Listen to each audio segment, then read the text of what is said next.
La vérité peut être inconfortable, mais elle est essentielle. Dans un monde où la nature suit ses propres règles, deux histoires révèlent que même les rois de la savane doivent affronter des défis qui redéfinissent l'équilibre de la vie. Préparez-vous à une réflexion brute et réaliste sur la survie, le pouvoir et les leçons que la nature nous enseigne. Avant de plonger dans cette histoire fascinante, dites-moi dans les commentaires ce que vous pensez de la lutte pour la survie dans la nature. Pensez-vous que ces récits peuvent nous apprendre quelque chose sur notre propre vie? Et si ce contenu vous inspire, abonnez-vous à la chaîne pour ne manquer aucune de ces histoires captivantes. Au cœur battant de la savane africaine, sous un soleil zénital qui martelait la terre craquelée, la vie s'épanouissait et se fanissait dans un cycle implacable. Chaque aube apportait son lot de promesses et de périls, chaque crépuscule scellait des destins. C'était un royaume de contrastes saisissants, où la beauté éthérée d'un lever de soleil orangé pouvait rapidement céder la place à la brutalité indifférente de la chaîne alimentaire. Ici, la survie n'était pas une aspiration, mais une exigence, gravée dans l'instinct de chaque créature, de la plus humble fourmi au plus majestueux des éléphants. C'est dans ce décor grandiose et impitoyable que se noua le drame qui allait nous rappeler la fragilité de l'existence et la puissance démesurée de la collectivité. Loin des fleuves sinueux et des bosquets d'acacias, une troupe de babouins chacmas régnait sur un territoire escarpé, parsemé de rochers et de quelques arbres rabougris. Leur domaine était un observatoire naturel, offrant une vue imprenable sur les plaines ondulantes où paissaient les troupeaux d'herbivores. Ces primates, d'une intelligence aiguisée et d'une organisation sociale complexe, n'étaient pas les prédateurs les plus puissants de la savane, mais ils étaient sans conteste parmi les plus opportunistes et les plus redoutables en nombre. Au sommet de cette hiérarchie complexe trônait Kijani, un mâle alpha dont le pelage grisâtre portait les cicatrices de nombreuses batailles. Ses yeux vifs, emplis d'une sagacité ancestrale, scrutaient l'horizon, à l'affût de la moindre faiblesse, du plus petit signe de vulnérabilité. Kijani était la force motrice de la troupe, son protecteur et son stratège. Autour de lui gravitaient une dizaine de mâles subalternes, des femelles attentives et une cohorte de jeunes babouins turbulents, tous unis par les liens du sang et la loi impitoyable de la survie collective. Leur vie était une succession de quêtes de nourriture, de jeux bruyants et de tensions latentes, toujours prêtes à basculer dans la confrontation pour un fruit mûr ou un territoire convoité. Mais aujourd'hui, la faim, ce moteur éternel, les poussait à une vigilance accrue, les yeux rivés sur les vastes plaines en contrebas. Dans ces mêmes plaines, des milliers de gnous, ou wildebeest, formaient une masse mouvante, un fleuve de vie strié de rayures sombres. Ils parcouraient inlassablement la savane à la recherche de pâturages plus verts, leur migration étant une danse ancestrale avec les saisons. Parmi cette multitude, une jeune femelle, nommée Imani, portait en elle la promesse d'un avenir. Imani, à peine quelques semaines après sa naissance, était l'incarnation même de l'innocence et de la vulnérabilité. Son pelage fauve, encore doux et moucheté, trahissait sa jeunesse. Ses grandes pattes maladroites peinaient parfois à suivre le rythme effréné du troupeau, mais elle s'efforçait de rester collée à sa mère, une femelle expérimentée dont les flancs portaient les marques de nombreuses migrations. Chaque fibre de son être était tendue vers la survie, son cœur battant la chamade à chaque mouvement brusque, à chaque ombre menaçante. Imani dépendait entièrement de sa mère pour la nourriture, la protection et l'apprentissage des rudiments de ce monde hostile. Son destin, comme celui de tous les jeunes gnous, était de grandir, de devenir forte et de perpétuer le cycle. Mais la savane ne faisait pas de cadeaux, et la chance n'était qu'une illusion éphémère. Ce matin-là, la tension était palpable dans l'air lourd. Une brise légère charriait des effluves de poussière et d'herbes sèches. Le troupeau de gnous, après une nuit de repos précaire, s'était remis en mouvement, ses sabots soulevant des nuages bruns. Imani, avec sa mère à ses côtés, essayait de suivre, son petit corps tremblant d'un mélange d'excitation et de fatigue. Il traversait une zone plus ouverte que d'habitude, une étendue d'herbes courtes et rases qui laissait peu de cachette. C'était un passage obligé, mais dangereux, un couloir de vulnérabilité que les prédateurs connaissaient bien. Du haut de leur perchoir rocheux, Kijani et sa troupe observaient la scène avec une intensité fébrile. Leurs yeux perçants avaient repéré la masse sombre des gnous, et plus précisément, la petite silhouette hésitante d'Imani. Un murmure guttural parcourut la troupe, une communication silencieuse d'intention et de stratégie. Kijani, avec un regard calculé, donna le signal. Les babouins commencèrent à descendre de leur position, non pas en charge frontale, mais en se dispersant, utilisant les rares broussailles comme couverture. Ils n'étaient pas des chasseurs solitaires, mais des guerriers de meute, leur force résidant dans leur nombre et leur coordination. La mère d'Imani, sentant une perturbation dans l'air, leva la tête, ses narines frémissant. Un instinct primal lui chuchota le danger. Elle poussa un cri d'alerte, un son rauque qui se perdit presque dans le vacarme du troupeau. Mais il était déjà trop tard. Les babouins, comme une vague grise et agile, émergèrent de leur cachette. Ils ne s'attaquèrent pas au troupeau entier, mais ciblèrent directement le flanc où Imani, de par sa taille et sa maladresse, était la plus exposée. La scène qui suivit fut d'une brutalité à couper le souffle, une démonstration crue de la loi de la jungle. Une dizaine de babouins, menés par Kijani lui-même, se jetèrent sur la petite Imani.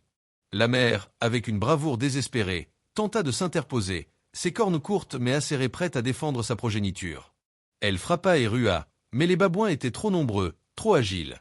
Deux des mâles plus jeunes distrayèrent la mère, l'attirant loin d'Imani, tandis que les autres se resserraient autour de la petite. Imani, prise de panique, poussa un bêlement aigu et déchirant. Ses petites pattes s'agitèrent frénétiquement dans le vide alors qu'un babouin la saisissait par l'arrière-train, la déséquilibrant. Un autre l'attrapa par le cou, ses crocs acérés s'enfonçant dans sa chair tendre.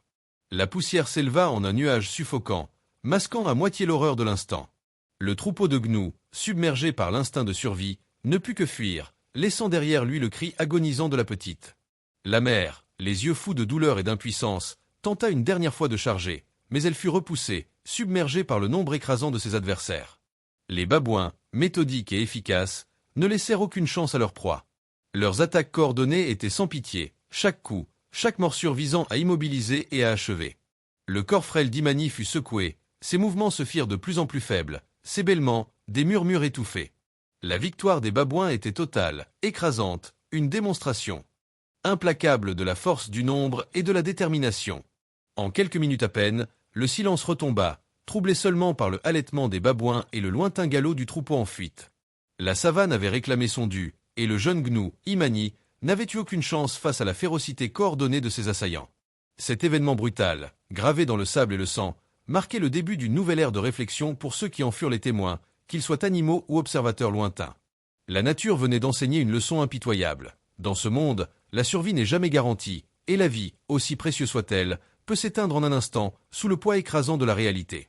Le contraste entre l'innocence d'Imani et la cruauté de son destin laissait une empreinte indélébile, une question lancinante sur la justice et l'équilibre d'un écosystème où chaque souffle est une lutte.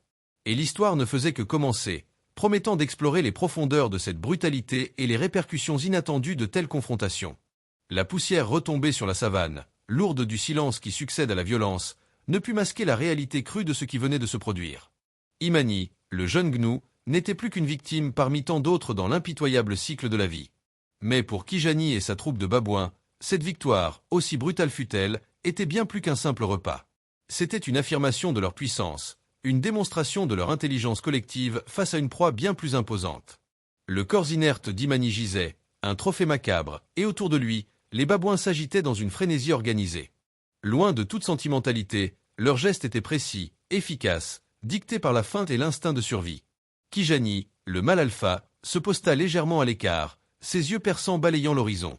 Sa posture irradiait une vigilance tendue, même au milieu de l'abondance. Il savait que le succès d'une chasse attirait d'autres convoitises, et que la savane était un théâtre où chaque acteur cherchait sa part. Pendant que les babouins s'affairaient, la mère d'Imani, déchirée par une douleur indicible, ne s'était pas éloignée très loin. Ses rugissements de détresse avaient cessé, remplacés par un silence assourdissant, un murmure de chagrin qui semblait se propager dans l'air. Elle se tenait immobile, un peu à l'écart du troupeau en fuite, ses yeux fixés sur le lieu du drame. Son corps tremblait, non pas de peur, mais d'une rage impuissante, d'une peine si profonde qu'elle menaçait de la briser. Le troupeau, malgré sa taille et sa force, avait abandonné sa fille. Cet abandon, aussi nécessaire fut-il pour la survie du groupe, la rongeait. Elle était une mère, et elle avait échoué à protéger son enfant. Cette pensée, aussi primitive que la faim des babouins, était un poison lent qui s'infiltrait dans chaque fibre de son être. Elle sentait le regard de ses congénères sur elle, des regards de pitié, de compréhension tacite, mais aussi d'une certaine distance. La loi de la nature était claire, le faible périt, le fort survit, et la vie continue. Mais comment continuer quand une partie de soi a été arrachée avec une telle violence? Pour Kijani, la situation était plus complexe qu'elle n'y paraissait. La victoire avait renforcé son statut, certes, mais elle avait aussi attisé des tensions au sein de la troupe. Les babouins, malgré leur coordination en chasse, étaient des créatures hiérarchiques, et la distribution de la nourriture était toujours un moment délicat. Les mâles subalternes, les femelles avec leurs petits, tous réclamaient leur dû, et Kijani devait s'assurer que l'équilibre soit maintenu. Un jeune mâle ambitieux, nommé Zola, observait Kijani avec une intensité particulière. Zola était fort, rapide, et avait joué un rôle crucial dans l'isolement d'Imani. Ses yeux brillaient d'une ambition à peine voilée, une soif de reconnaissance qui pourrait, un jour, le pousser à défier l'alpha. Kijani le sentait, cette tension latente, cette énergie brute qui pulsait dans la troupe. Il devait être vigilant, non seulement face aux menaces extérieures, mais aussi face à celles qui couvaient à l'intérieur de son propre groupe. Alors que les babouins dévoraient leur proie, le bruit attira l'attention d'autres résidents de la savane. Un groupe de chacals, des opportunistes par excellence, commença à s'approcher prudemment, leurs silhouettes furtives se découpant dans l'herbe haute. Leurs yeux brillants d'avidité scrutaient la scène, attendant le moment propice pour s'emparer des restes. Kijani, sans même un mouvement apparent, intensifia sa surveillance. Un grognement sourd lui échappa, un avertissement clair aux intrus. Les chacals, connaissant les babouins et leur férocité, ralentirent leur progression, mais ne renoncèrent pas.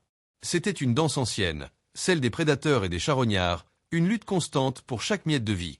La mère Gnou, que nous appellerons Amani, finit par se résoudre à quitter les lieux. Le spectacle des babouins se repaissant de sa fille était une torture insoutenable.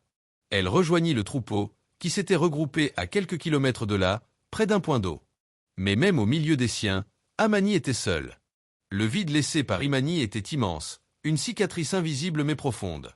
Elle se tenait à l'écart, refusant les tentatives de réconfort des autres femelles, leur attention ne faisant qu'accentuer sa douleur.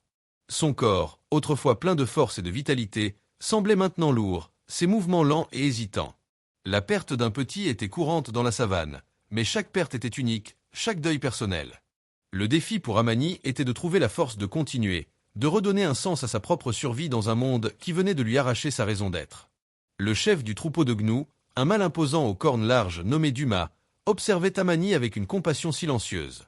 Il avait vu de nombreuses mères perdre leurs petits, et il savait que le chemin de la guérison était long et solitaire. Mais il savait aussi que le troupeau avait besoin de chaque individu fort pour survivre au péril constant. La vulnérabilité d'Amani était une menace pour elle-même et potentiellement pour le groupe si elle attirait l'attention des prédateurs. Duma devait trouver un équilibre entre le respect de son deuil et la nécessité de la ramener à la réalité de la survie collective. Il s'approcha d'elle, non pas pour la réprimander, mais pour lui offrir une présence silencieuse, un signe de solidarité. C'était un petit geste, mais dans la brutalité de la savane, la connexion et le soutien du troupeau étaient essentiels. Pendant ce temps, la troupe de babouins, rassasiés, se préparait à quitter le lieu de la chasse. Les restes d'Imani seraient bientôt la proie des chacals et des vautours qui commençaient déjà à tournoyer dans le ciel. Kijani lança un dernier regard autour de lui, un regard qui semblait peser l'impact de son acte. La victoire était totale, mais elle n'était jamais sans conséquence. L'énergie dépensée, les risques pris, les tensions internes ravivées. Sa force résidait dans sa capacité à maintenir l'ordre et la cohésion de la troupe, et cette chasse, bien que réussie, avait révélé certaines fissures. Zola, le jeune mâle ambitieux, avait pris plus que sa part, et son comportement avait été remarqué. Par Kijani. Le défi n'était pas encore ouvert, mais les prémices d'une lutte de pouvoir commençaient à se dessiner. Kijani savait qu'il devait réaffirmer son autorité, non par la force brute seule, mais par une intelligence stratégique qui avait fait sa réputation. Les babouins se mirent en mouvement, se dirigeant vers leur perchoir rocheux habituel, un lieu sûr et élevé où ils pouvaient passer la nuit à l'abri des prédateurs nocturnes. La force de Kijani ne résidait pas seulement dans sa capacité à chasser, mais aussi dans sa prévoyance, sa capacité à anticiper les dangers et à protéger les siens. Alors qu'il grimpait les pentes escarpées, un autre conflit se manifesta. Une femelle plus âgée, Akina, s'était blessée légèrement lors de la chasse, une patte égratignée. Elle peinait à suivre le rythme, et un jeune babouin, moins expérimenté, tenta de la bousculer pour passer devant elle. Kijani intervint immédiatement, un grognement puissant et une menace physique claire, remettant le jeune à sa place. C'était un rappel de la hiérarchie, un message que même les plus faibles avaient leur place et leur protection sous son règne, tant qu'ils respectaient l'ordre établi. Ce petit incident, presque anodin, était en réalité un microcosme des défis constants auxquels Kijani faisait face. La gestion d'une troupe nombreuse et complexe exigeait une attention constante, une main ferme et un esprit aiguisé. La brutalité de la chasse d'Imani était une chose, la brutalité des relations intimes au sein de la troupe en était une autre. Chaque jour, Kijani devait prouver sa valeur, non seulement en tant que chasseur, mais aussi en tant que leader, protecteur et régulateur.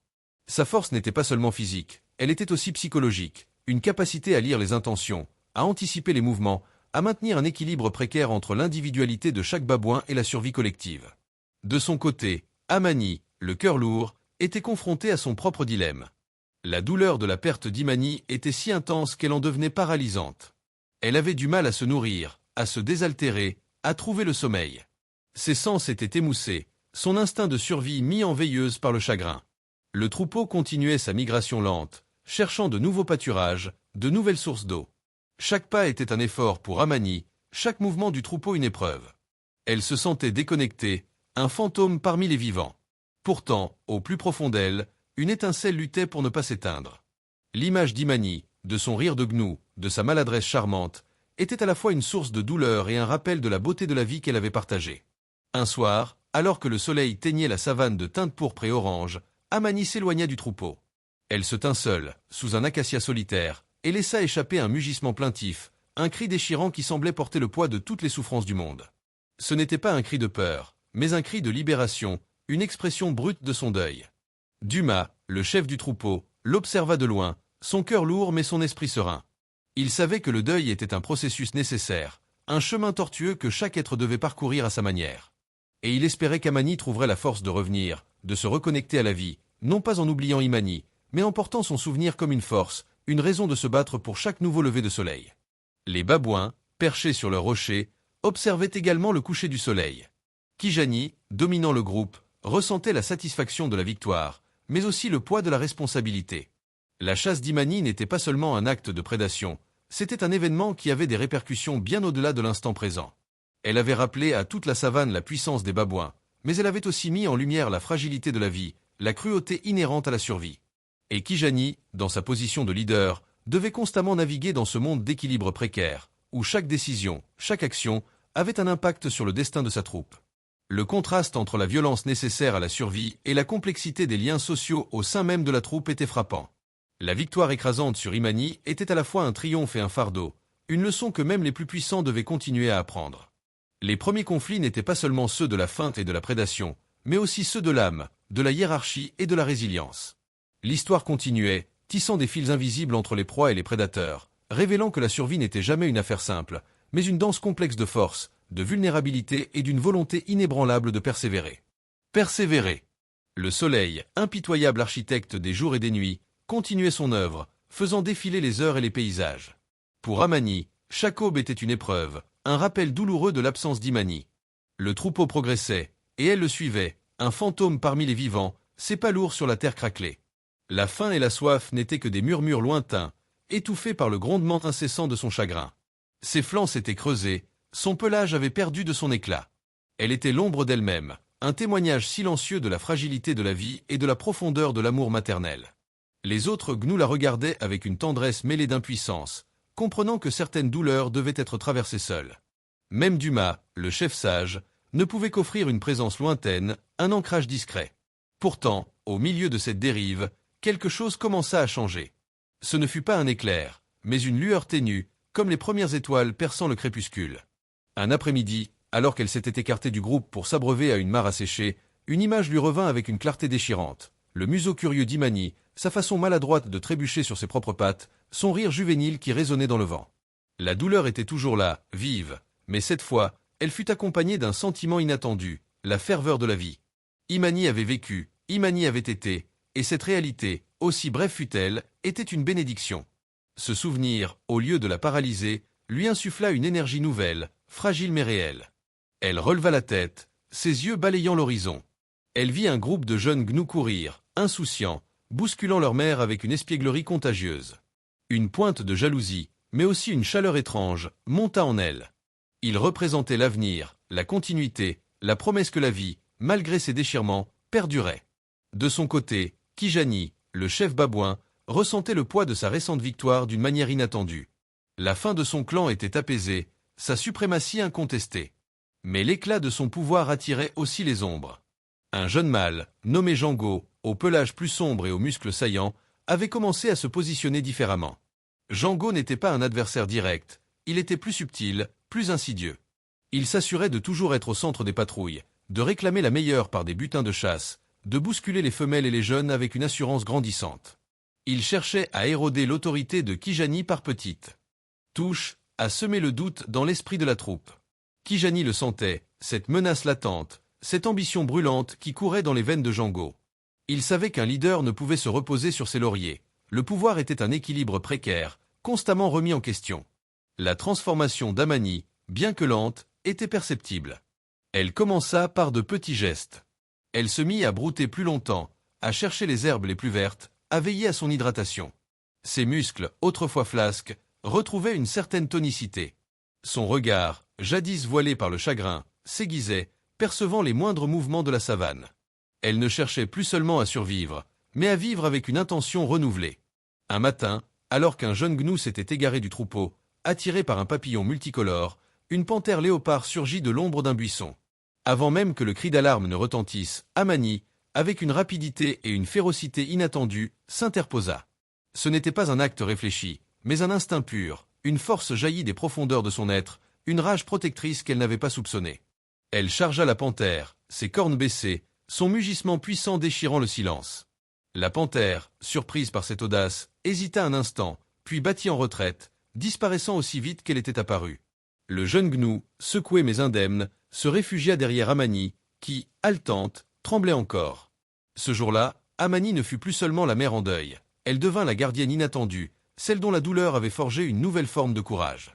Elle n'avait pas oublié Imani, mais elle honorait son souvenir en protégeant la vie qui l'entourait.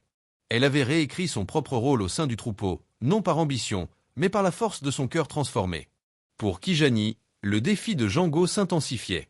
Un jour, alors que la troupe se reposait près d'une falaise, un jeune babouin inexpérimenté glissa d'un rocher escarpé, se retrouvant piégé sur une étroite saillie, incapable de remonter ou de descendre. La panique s'empara du groupe. Les femelles criaient, les mâles s'agitaient, mais personne n'osait s'aventurer sur la paroi dangereuse. Django, voyant l'opportunité de se montrer, s'avança, prêt à tenter un sauvetage audacieux mais imprudent qui aurait pu lui coûter la vie, ou pire, celle du jeune. Kijani l'arrêta d'un simple mouvement de la main, ses yeux perçants fixés sur le précipice. Il ne s'agissait plus de force brute, mais d'intelligence. Il évalua la situation, observant les prises, la texture de la roche, la direction du vent. Puis, au lieu de se précipiter, il commença à ramasser de longues lianes souples, des branches solides. Il utilisa ses dents, ses griffes, son ingéniosité pour tresser une sorte de corde rudimentaire, qu'il fixa solidement à un arbre robuste au sommet de la falaise. Les babouins l'observaient, perplexes. Ce n'était pas la méthode habituelle, pas l'éclat de la force que Django cherchait à imiter. Kijani, avec une agilité et une prudence remarquables, descendit lentement le long de sa corde, testant chaque prise, chaque appui. Il atteignit le jeune babouin, l'attacha à lui avec une autre liane, puis entreprit la remontée, épuisante et périlleuse. Chaque muscle de son corps était tendu, chaque mouvement calculé. Les babouins retinrent leur souffle. Quand il atteignit enfin le sommet, le jeune babouin sain et sauf, un murmure d'admiration parcourut la troupe. Kijani n'avait pas seulement sauvé une vie, il avait montré une nouvelle facette de son leadership. Il n'était pas seulement le plus fort, le plus brutal, il était aussi le plus ingénieux, le plus protecteur. Django, humilié, recula dans l'ombre. La hiérarchie n'avait pas été défiée par la force physique, mais par la démonstration d'une intelligence supérieure et d'une compassion stratégique. Kijani avait réécrit la définition du pouvoir au sein de sa troupe, prouvant que la véritable autorité ne résidait pas toujours dans la violence, mais dans la capacité à protéger et à innover. Les jours se transformèrent en semaines. Amani, revitalisée, avait trouvé sa place. Elle n'était plus la plus rapide, ni la plus forte, mais elle était la plus vigilante. Elle avait développé un sens aigu des dangers, une intuition affûtée par sa propre tragédie. Souvent, elle se tenait en périphérie du troupeau, observant, écoutant, ses yeux balayant l'horizon. Elle fut la première à sentir le vent tourner, à percevoir l'odeur lointaine d'un prédateur, à entendre le craquement d'une branche sous le pas d'un ennemi invisible. Ces alertes, d'abord ignorées, furent bientôt prises au sérieux. Elle avait développé une forme de prescience, un don né de son deuil. Elle était devenue les yeux et les oreilles du troupeau, une sentinelle silencieuse dont la présence rassurait. Le souvenir d'Imani ne la consumait plus, il l'avait transformée en une gardienne dévouée, une figure de résilience pour les autres. Son mugissement n'était plus un cri de douleur, mais un avertissement, un appel à la vigilance. Elle avait trouvé un nouveau but, une nouvelle raison de se lever chaque matin. Kijani, fort de son succès, avait consolidé sa position. Il continuait de régner avec fermeté, mais une nuance de sagesse avait teinté son leadership. Il n'était plus aussi prompt à la violence gratuite, privilégiant la stratégie et la cohésion. Il avait appris que le véritable pouvoir ne consistait pas à écraser, mais à élever, à protéger. Il observait sa troupe, percevant les dynamiques subtiles, les alliances naissantes, les tensions sous-jacentes. Il intervenait avec une justesse nouvelle, résolvant les conflits internes avec une autorité calme, plutôt qu'une fureur déchaînée. Un jour, alors que les ressources devenaient rares, une dispute éclata entre deux jeunes babouins pour une maigre racine. Plutôt que de punir le plus faible ou de laisser le plus fort l'emporter, Kijani divisa la racine en deux, distribuant équitablement les parts. Puis, il mena la troupe vers une zone qu'il avait explorée seul, un endroit reculé où de nouvelles pousses et des fruits sauvages abondaient. Il avait montré que le leadership ne se résumait pas à la domination, mais aussi à la prévoyance et au partage. Les babouins le suivaient avec une confiance renouvelée, une loyauté non pas née de la peur, mais du respect. Amani et Kijani, chacun dans son monde, représentaient des facettes différentes de la transformation. Amani, la gnou, avait transformé son chagrin en force protectrice, prouvant que même les plus vulnérables pouvaient trouver un chemin vers la résilience et redéfinir leur rôle. Kijani, le babouin, avait compris que la domination physique n'était qu'une partie de l'équation du pouvoir, et que la véritable force résidait dans l'intelligence, la prévoyance et la capacité à unir son groupe. Leur parcours, bien que séparés par la barrière des espèces et des destins, se faisait écho dans la grande symphonie de la savane. Ils étaient la preuve vivante que la vie, même dans sa brutalité la plus crue, offrait toujours des voies de dépassement, des opportunités de réécrire son histoire, non pas en effaçant les cicatrices, mais en les transformant en symboles de sagesse et de force acquise. La savane n'était pas seulement un lieu de prédation, mais un creuset où les âmes étaient forgées, où les épreuves transformaient les êtres, les poussant à transcender leurs limites et à découvrir des profondeurs insoupçonnées de leur propre nature. La transformation était en marche, silencieuse mais implacable, préparant chacun à de nouveaux défis, à des moments où l'équilibre même de leur monde serait mis à l'épreuve. Le vent chaud de la savane, autrefois porteur de promesses de plus lointaines, ne charriait plus que la poussière et l'odeur âcre de la terre desséchée, une odeur de fin de cycle, de vie qui se retire. Une sécheresse impitoyable s'était abattue sur la terre, étranglant les rivières jusqu'à la dernière goutte de boue, asséchant les points d'eau jadis généreux et transformant les plaines verdoyantes en un désert craquelé, où les mirages dansaient avec une cruauté moqueuse. Chaque aube apportait une nouvelle angoisse, chaque crépuscule une détresse plus profonde, gravant des sillons d'épuisement sur chaque visage animal. La vie, qui foisonnait jadis avec une exubérance joyeuse, se recroquait sur elle-même, luttant pour chaque goutte d'humidité, chaque brin d'herbe desséché. Les animaux, squelettiques et aux côtes saillantes, erraient avec une énergie déclinante, leurs yeux ternes, emplis d'une résignation grandissante, scrutant l'horizon dans une quête désespérée. Les gnous, dont le nombre était autrefois une force imparable, se sentaient maintenant vulnérables, leurs troupeaux clairsemés par la faim et la soif, leur corps affaibli les rendant l'ombre d'eux-mêmes. Amani, la gnou, bien qu'épuisée par la faim et la soif, portait toujours en elle cette flamme protectrice, inébranlable malgré l'adversité. Ses muscles tiraient, ses articulations craquaient à chaque pas, mais son regard restait vigilant, balayant l'horizon à la recherche du moindre signe de danger ou d'espoir. Le troupeau, autrefois si vaste et si puissant, n'était plus qu'une ombre de lui-même, des corps émaciés se traînant sous le soleil impitoyable. Les jeunes, les plus vulnérables, étaient tombés les premiers, victimes de la faim, de la soif, et des prédateurs sans pitié que la disette avait rendus plus audacieux que jamais. Chaque matin, le lever du soleil peignait le ciel de teintes d'espoir illusoires, avant de révéler la dureté implacable d'une journée de lutte pour la survie. Les mugissements des gnous, jadis puissants et résonnants, n'étaient plus que des plaintes rauques, des appels désespérés qui se perdaient dans l'immensité silencieuse de la savane desséchée. Parmi les survivants, un jeune gnou, à peine sevré, luttait avec une détermination poignante. Il n'était pas son propre petit, mais Amani l'avait pris sous son aile, une nouvelle incarnation de son instinct maternel ravivé par la perte.